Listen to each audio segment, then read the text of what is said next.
여보, 내가 왔소. 약을 구해왔소. 여보, 내가 왔소. 약을 구해왔소. 하지만 아내는 대답이 없었습니다. 남편 앞에 놓인 것은 차가운 흙무덤 하나뿐이었습니다. 리길을 맨발로 걸어 약을 구해온 남자. 과연 그는 왜 이 먼 길을 떠나야만 했을까요? 그리고 그날 밤, 무덤 곁에서 벌어진 일은 무엇이었을까요? 이야기가 계속될 수 있도록 구독과 좋아요로 응원의 마음을 보태주세요. 자, 그럼 오늘도 감동적인 옛날 이야기 지금 바로 시작합니다. 옛날 옛적 전라도 남원 땅에 박서방이라는 가난한 선비가 살고 있었습니다. 초가 삼간 작은 집이었지만 그 집 안에는 늘 따뜻한 웃음소리가 끊이지 않았습니다. 남편 박서방은 새벽이면 일어나 논밭을 갈고 틈이 나면 글을 읽었습니다. 가진 것이라고는 부채 하나, 벼루 하나가 전부였지만 마음만은 부자였습니다. 그 집에는 연화라는 아내가 있었습니다. 눈썹은 먹으로 그린 듯 진하고 눈동자는 가을 하늘처럼 맑았습니다. 남원 고을에서 연화보다 마음씨 곱고 손이 부지런한 여인은 없다 했습니다. 매일 아침 연화는 남편보다 먼저 일어나 밥을 짓고 마당을 쓸었습니다. 오늘도 고생하시겠어요. 당신 덕에 힘이 납니다. 두 사람은 가난했지만 그 가난이 전혀 불행으로 느껴지지 않았습니다. 그러나 그 행복은 오래가지 못했습니다. 연화가 기침을 시작한 것은 그해 가을이었습니다. 기침은 처음에는 가볍게 시작되었습니다. 가을 바람에 몸이 으슬으슬하다더니 어느 날부터는 밥을 먹다가도 기침이 터졌습니다. 마을 어귀에 사는 노의원 할아버지가 연화를 살펴보고 나서 말했습니다. 허허, 이건 예사 기침이 아니구먼. 몸 안에 찬 기운이 깊이 들어앉았어. 고칠 수 있겠습니까? 약이 있기는 하지. 그런데 그 약이. 노의원 할아버지는 잠시 말을 멈추었습니다. 천리박지리산 깊은 골에서만 나는 산삼이어야 해. 100년 묵은 것이어야 하고. 박서방의 얼굴이 하얗게 질렸습니다. 천리길이라니. 지리산이라니. 그게 아니면 방법이 없습니까? 노의원 할아버지가 고개를 천천히 저었습니다. 사람의 목숨이란 말이오, 서방. 할아버지가 조용히 말했습니다. 가진 것으로는 살릴 수 없을 때가 있소. 그때는 오직 사랑만이 사람을 살리지요. 박서방은 그 말이 무슨 뜻인지 제대로 알지 못했습니다. 그저 천리 길이 너무 멀다는 생각뿐이었습니다. 박서방의 본래 이름은 박인호였습니다. 남원 고을 변두리에서 태어나 어릴 때 부모님을 여의고 홀로 컸습니다. 글재주가 있어 과거를 보았지만 번번이 낙방하였고 30이 넘도록 변변한 벼슬 하나 없었습니다. 그래도 그는 불평하지 않았습니다. 연화를 만난 것은 5년 전 봄이었습니다. 우물가에서 물동이를 이던 연화가 발을 헛디뎌 넘어질 뻔했는데 박서방이 달려가 받아준 것이 인연이었습니다. 물동이는 깨졌지만 연화는 다치지 않았습니다. 괜찮으시오? 덕분에 살았습니다. 연화의 볼이 붉게 물들었습니다. 두 사람은 그해 여름에 혼례를 올렸습니다. 가진 것 하나 없는 혼례였지만 마을 사람들이 모두 축하해 주었습니다. 혼례날 밤, 연화는 작은 놀이개 하나를 꺼냈습니다. 쪽빛 비단에 작은 매화꽃 무늬가 새겨진 비녀였습니다. 이건 어머니가 남기신 것이에요. 서방님께 드리고 싶어요. 왜 내게 주시오? 평생 함께하겠다는 약속으로요. 박서방은 그 비녀를 두 손으로 받아 소중히 품었습니다. 그런 연화가 병들었습니다. 마을 사람들도 걱정했습니다. 연화 씨가 많이 아프다며. 에그, 저렇게 착한 사람이 왜 저런 병을 얻었을까? 박서방은 어떻게 할 건데? 박서방은 매일 밤잠을 이루지 못했습니다.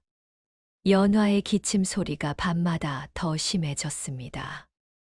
이마에 손을 얹으면 뜨거웠고 두 볼은 점점 헬쑥해졌습니다. 괜찮소, 어떻소? 괜찮아요. 서방님 걱정하지 마세요. 연화는 웃었지만 그 웃음 뒤에 감춰진 고통을 박서방은 알 수 있었습니다. 옆 마을에 사는 처남도 달려왔습니다.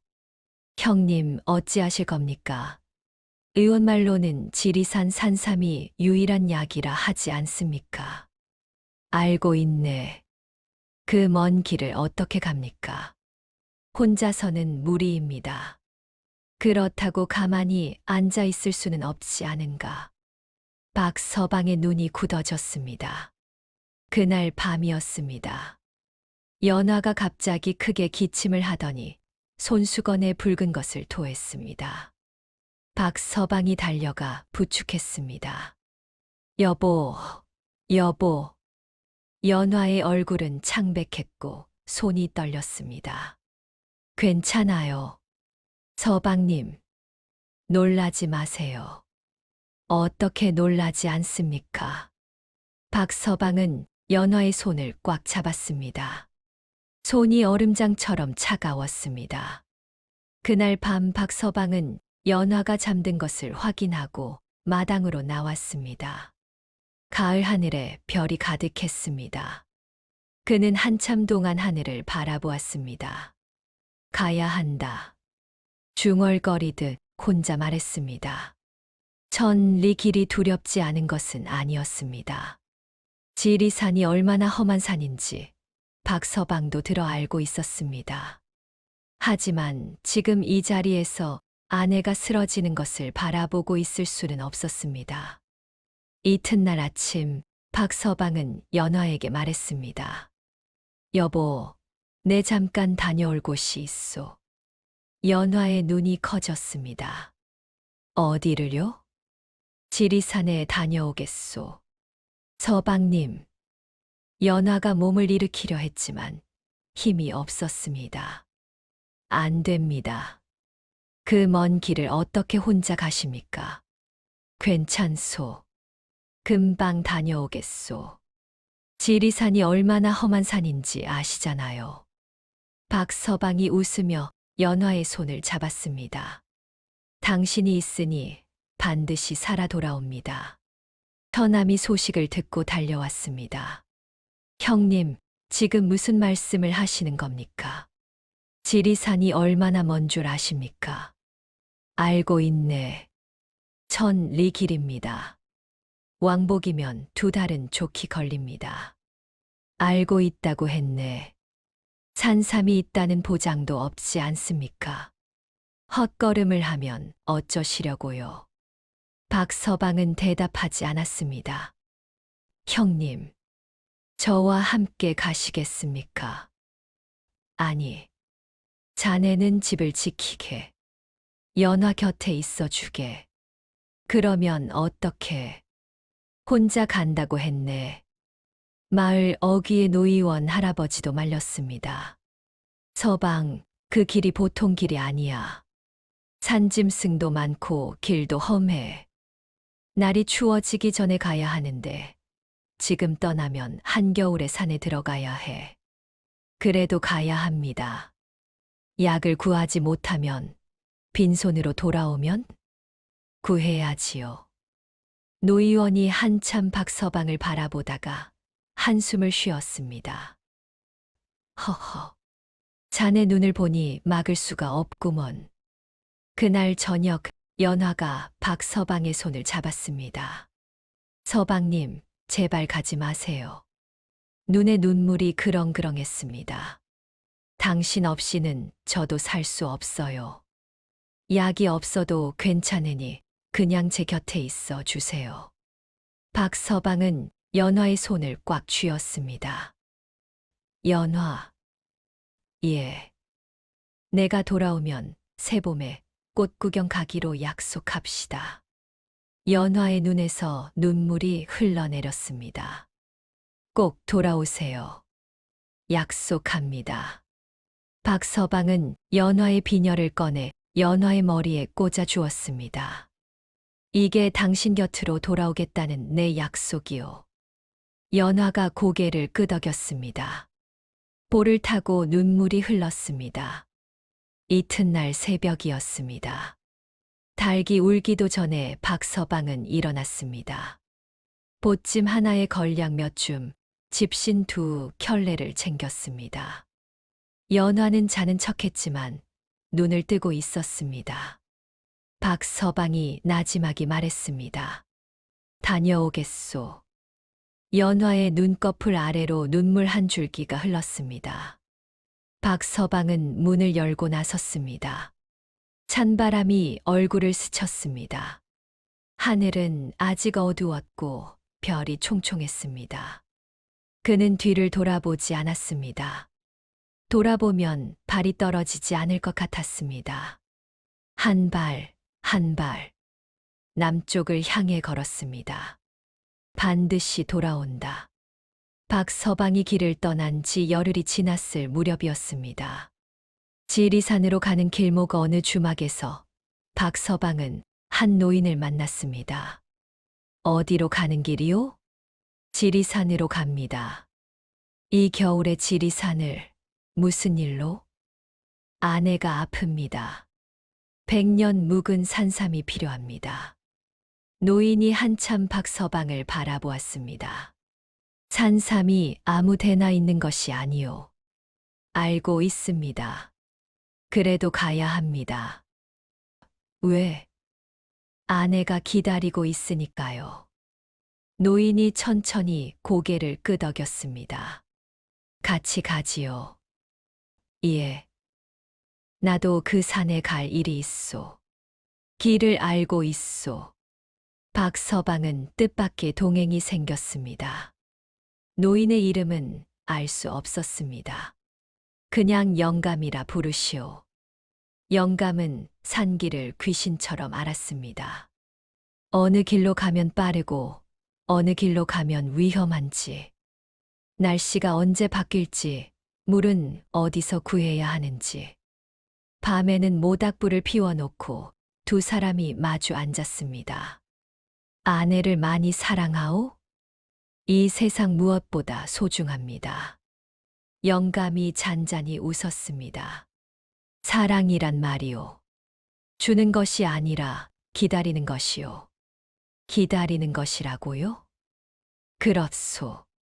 상대가 돌아올 것을 믿고 기다릴 줄 아는 것.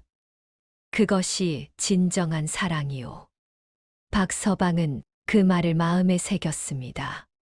연화도 지금쯤 기다리고 있을 것이었습니다.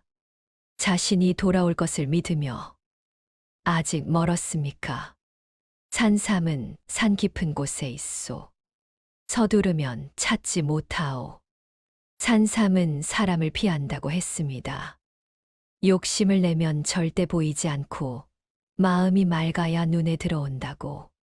박서방은 산을 오르며 연화를 생각했습니다. 반드시 돌아갑니다.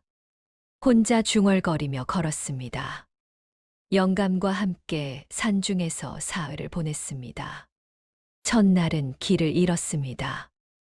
어두운 산속에서 짐승 울음소리가 들려왔습니다.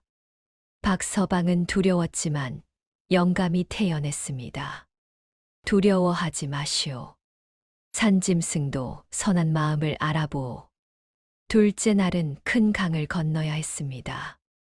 돌다리도 없고 배도 없었습니다. 영감이 길을 알았습니다. 물이 무릎까지 차오르는 여울목이 있었습니다. 박서방은 이를 악물고 건넜습니다. 차가운 물이 뼈를 애는 것 같았습니다. 셋째 날이었습니다.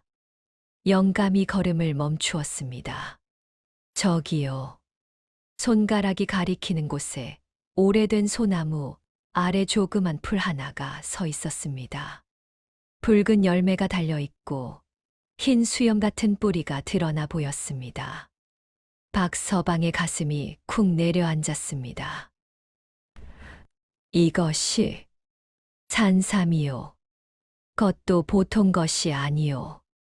100년은 넘었겠구먼. 박서방은 두 손을 모아 흙을 조심스럽게 파기 시작했습니다. 손가락이 차가운 흙에 시려왔지만 멈출 수 없었습니다. 산삼이 천천히 모습을 드러냈습니다.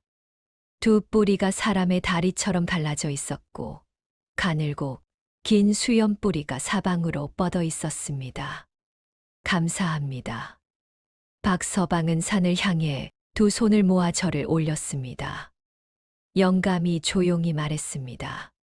자, 이제 어서 돌아가시오. 기다리는 사람이 있지 않소. 영감님은요? 나는 갈 곳이 따로 있소. 영감은 그 자리에서 호련히 사라졌습니다.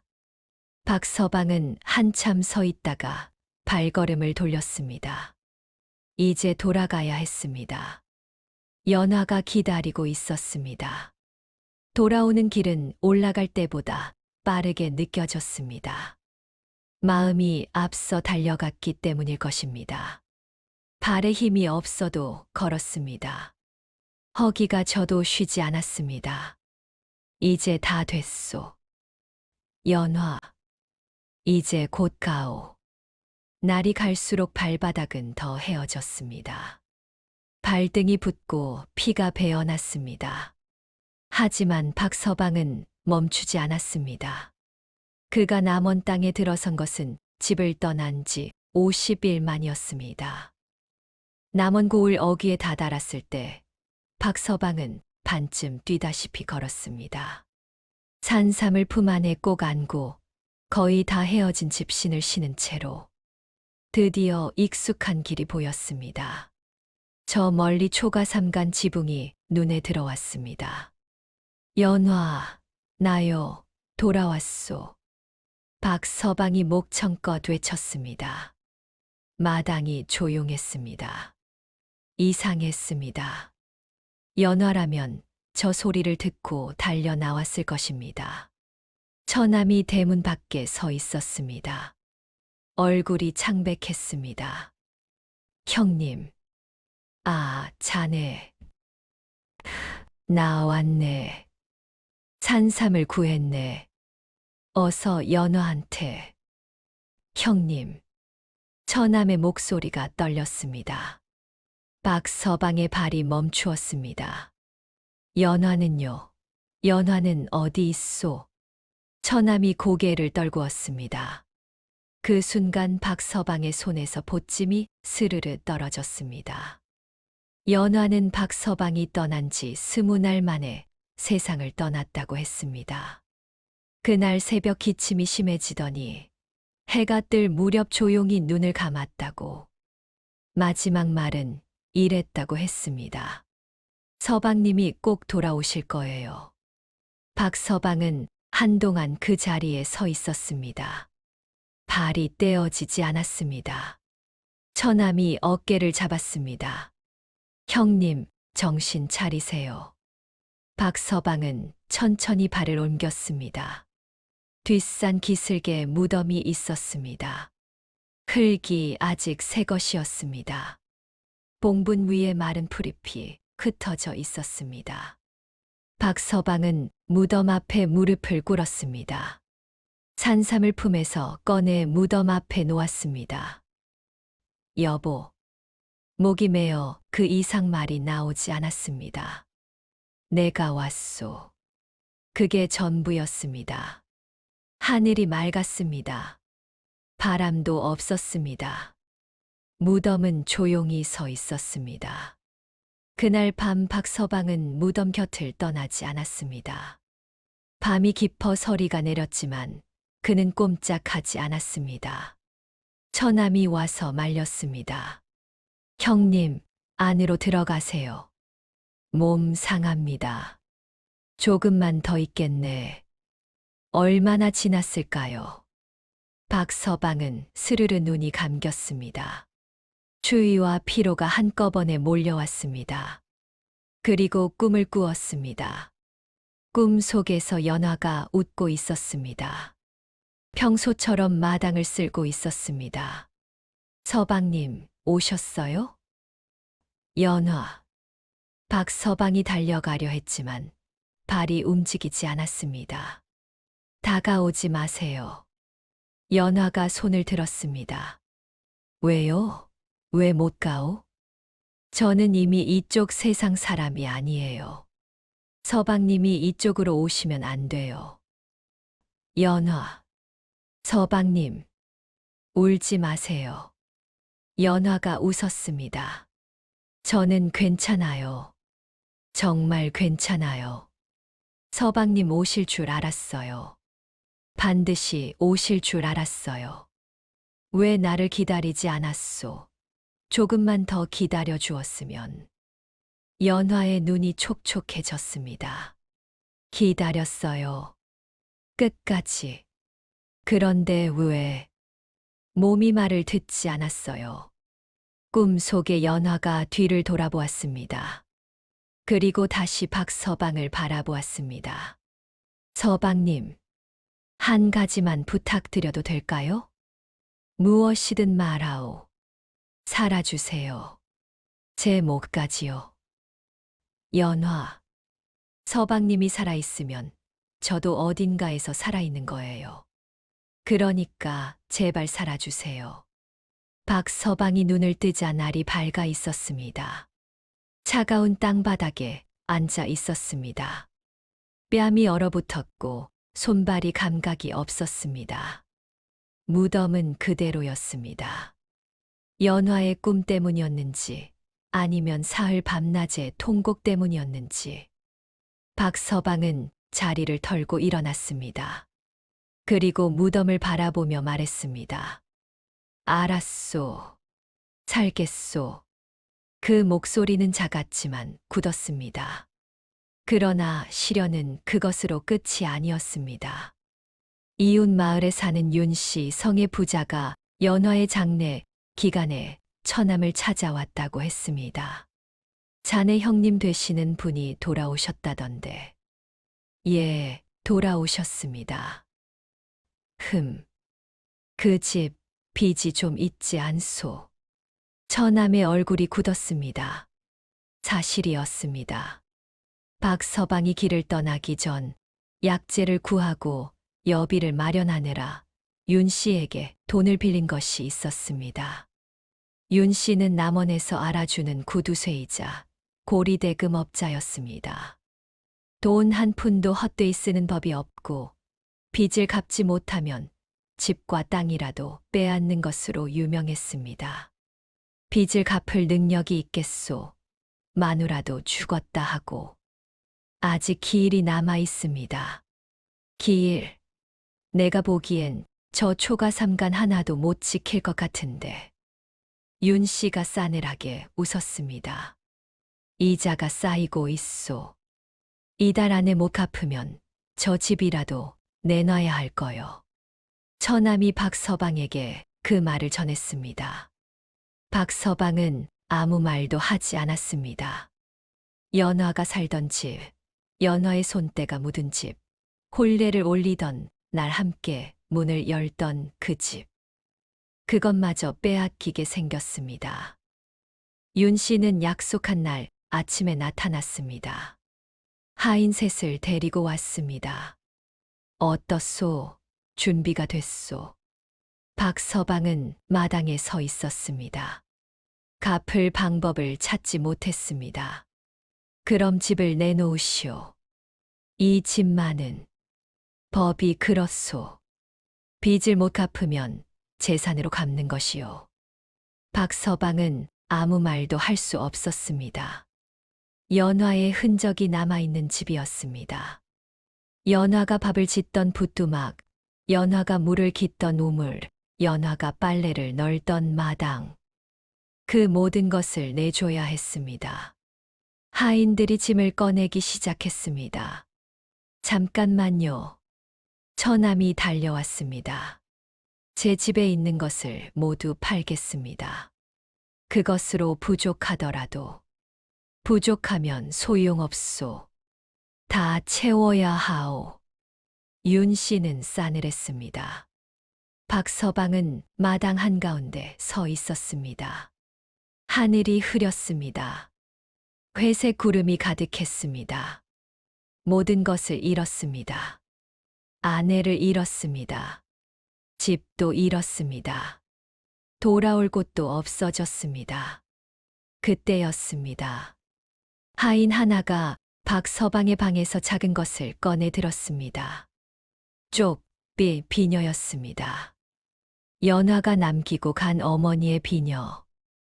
이것도 가져가면 되겠습니까? 박서방이 달려가 빼앗았습니다. 이것만은 안 됩니다. 놓으시오. 집안의 물건은 다 가져가야 하오. 이것은 죽은 아내의 것입니다. 박서방의 눈에 눈물이 차올랐습니다. 제발. 윤 씨가 차갑게 말했습니다. 죽은 사람 것이 무슨 소용이오. 빚을 갚으시오. 박서방은 비녀를 가슴에 꼭 안았습니다. 온 몸이 떨렸습니다. 박서방은 처남의 집 한켠에 몸을 뉘었습니다. 집도 잃었습니다. 아내도 없었습니다. 손에는 비녀 하나만 남아 있었습니다. 처남이 밥을 가져왔지만 먹지 못했습니다. 처남의 아내가 이불을 가져다 주었지만 누울 수가 없었습니다. 밤이 깊어졌습니다. 달도 없는 어두운 밤이었습니다. 박서방은 비녀를 손바닥 위에 올려놓고 바라보았습니다. 쪽빛 빛깔이 어둠 속에서도 은은하게 빛났습니다. 연화가 건네주던 날이 떠올랐습니다. 평생 함께하겠다는 약속으로요. 그 목소리가 귓가에 울렸습니다. 그리고 꿈속에서 들은 연화의 목소리도 살아주세요. 제 목까지요.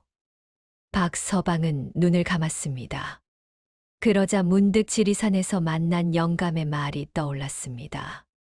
사랑이란 주는 것이 아니라 기다리는 것이요. 상대가 돌아올 것을 믿고 기다릴 줄 아는 것. 박서방은 천천히 눈을 떴습니다. 연화는 기다렸습니다. 끝까지 박서방이 돌아올 것을 믿으며 그것이 연화의 사랑이었습니다. 그렇다면 자신은 지금 이렇게 주저앉아 있는 것이 연화를 위한 일인가? 연화는 살아달라고 했습니다. 제 목까지 살아달라고 했습니다. 박서방은 비녀를 꽉 쥐었습니다. 그래, 살아야지. 낮고 굳은 목소리였습니다. 연화가 살아달라 했으니 그 순간 한 가지 생각이 떠올랐습니다. 산삼이었습니다. 천리를 걸어 구해온 100년 묵은 산삼. 연화를 살리려 구해왔지만 연화는 이미 떠났습니다. 그 산삼이 아직 박서방의 품에 남아 있었습니다. 박서방은 처남을 깨웠습니다. 형님, 주무셔야 합니다. 자네, 나 도와줄 수 있겠나? 처남이 눈을 비볐습니다. 무슨 일이십니까? 내일 아침에 남원장에 나가야 하네. 이튿날 아침 두 사람은 장에 나갔습니다. 박서방은 품에서 산삼을 꺼냈습니다. 약재상들이 눈을 크게 떴습니다. 이게 100년 묵은 산삼 아닙니까? 그렇습니다. 이런 것은 구경하기도 힘든데 어디서 구했소? 지리산에서 직접 캐왔습니다. 약재상들이 너나 할 것 없이 사겠다고 나섰습니다. 100년 묵은 산삼은 귀한 것 중에 귀한 것이었습니다. 값을 놓고 실랑이를 벌인 끝에 박서방은 산삼을 팔았습니다.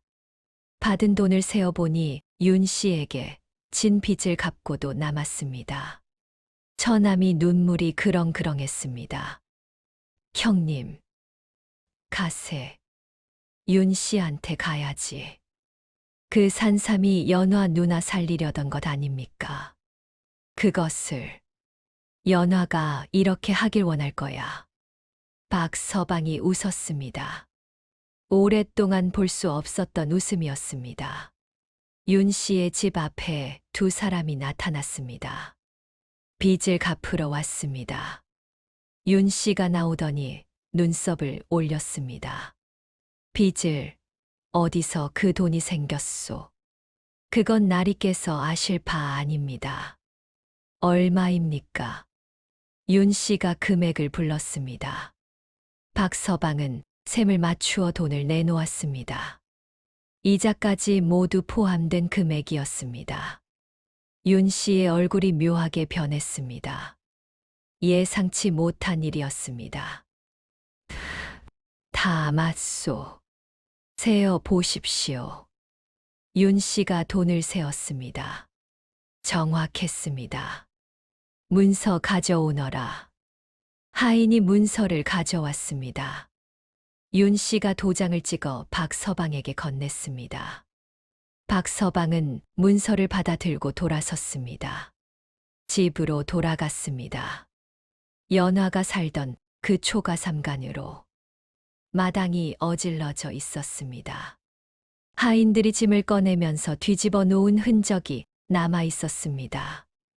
연화가 아끼던 항아리가 깨져 있었습니다. 빨랫줄이 끊어져 있었습니다. 박서방은 그것들을 하나씩 다시 치우기 시작했습니다.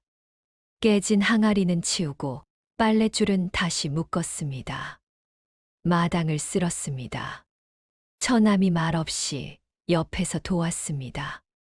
날이 저물었습니다. 마당이 말끔해졌습니다. 박서방은 우물가에 서서 연화가 물을 깃던 자리를 바라보았습니다. 연화. 그 이름 하나를 불렀습니다. 바람이 불었습니다. 마당 한켠에 있던 마른 꽃잎 하나가 빙글 돌았습니다. 그날 밤 박서방은 비녀를 방 한가운데 올려놓고 잠이 들었습니다. 세상 일이란 그렇게 흘러가는 것이었습니다. 그로부터 며칠 후 노의원 할아버지가 찾아왔습니다. 산삼을 구해왔다더군. 예. 하지만 이미 늦었습니다. 노의원 할아버지가 한참 박서방을 바라보았습니다. 안타깝구먼. 그래도 자네가 간 것은 옳았어. 예. 그게 사랑이니까.